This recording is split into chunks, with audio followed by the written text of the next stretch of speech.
Bismillahirrahmanirrahim. Assalamualaikum warahmatullahi wabarakatuh. Kami di sini dari kelompok 1 kelas Ekologi D akan mempresentasikan hasil diskusi kelompok kami mengenai biogeografi terumbu karang di Indonesia. Sebelum itu, kami akan memperkenalkan diri terlebih dahulu. Langsung saja, Zulfikar. Saya Zulfikar dengan NIM 2151306. Saya Lutfa Hairiniswa dengan NIM 21513023. Saya Muhammad Faizal Biadita dengan NIM 21513050. Saya Reza Malasari dengan NIM 21513078. Saya Faizal Yulianto dengan NIM 21513082. Saya Nazila Zahra Fathia dengan NIM 21513090. Saya Andi Muhammad Zikrullah dengan NIM 21513091. Ya, ini cakupan pembahasan yang ada di diskusi kami, yaitu cakupan pembahasan nomor 1 ruang lingkup, nomor 2 dispersal, nomor 3 distribusi flora dan fauna, nomor 4 biogeografi karang, dan nomor 5 kesimpulan. Next.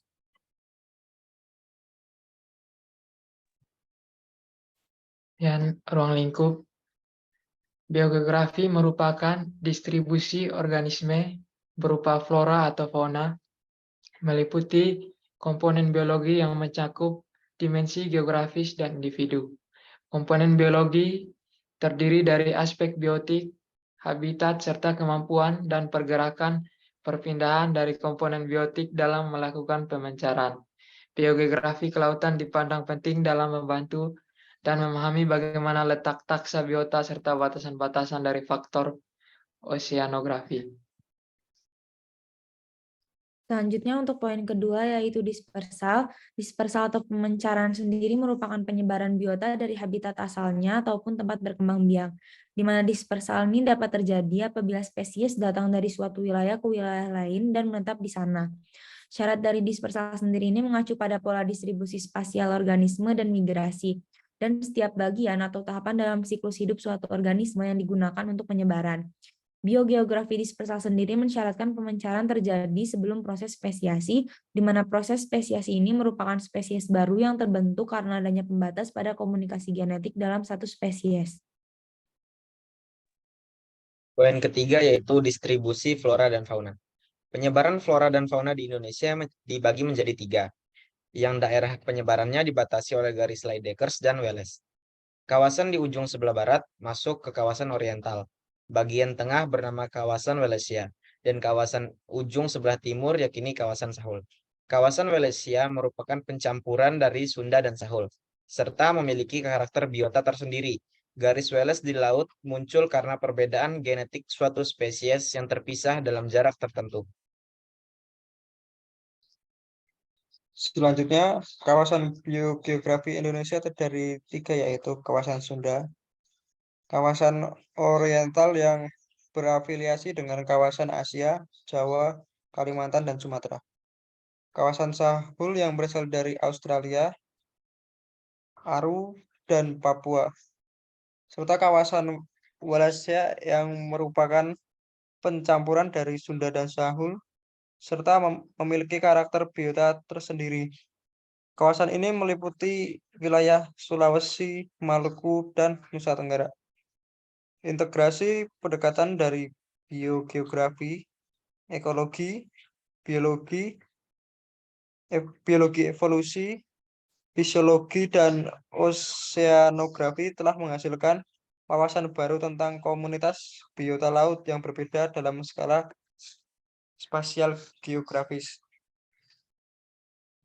Yang selanjutnya yaitu persebaran biota laut di Indonesia dipengaruhi oleh arus. Selain arus, suhu juga mengaruhi persebaran biota perairan di mana tampak pada persebaran biota berdasarkan posisi lintang. Kedalaman, tekanan, dan substrat tidak kalah pentingnya mempengaruhi sebaran biota perairan laut. Kondisi ini menghasilkan koneksivitas yang tinggi antara populasi yang jauh. Kemudian ada biogeografi karang. sebagian besar genera karang tersebar luas di wilayah Indo-Pasifik dengan pola yang seragam. Namun beberapa genera memiliki distribusi yang terbatas dan umumnya tersebar di perairan dangkal dan cukup cahaya. Sebaran genera karang pada wilayah Indo-Pasifik merupakan pusat keanekaragaman karang dan memiliki sedikit variasi genera. Pada Laut Merah, jumlah keanekaragaman karang lebih sedikit dibanding Indo-Pasifik dan generanya relatif lebih tinggi.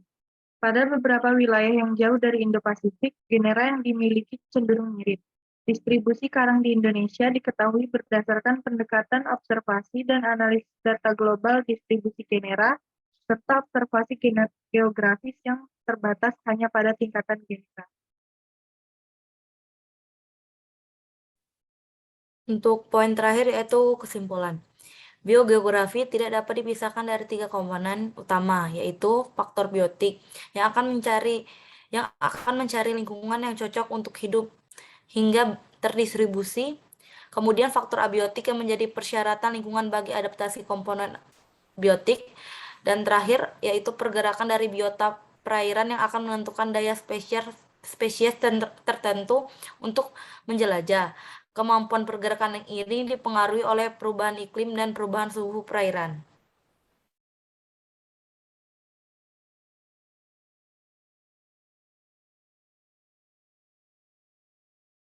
Ya, ini merupakan referensi dari pembahasan yang sudah kami dapat. Next. Ya, sekian presentasi dari kelompok kami. Mohon maaf bila masih ada kesalahan. Wabillahi taufiq wal hidayah. Wassalamualaikum warahmatullahi wabarakatuh.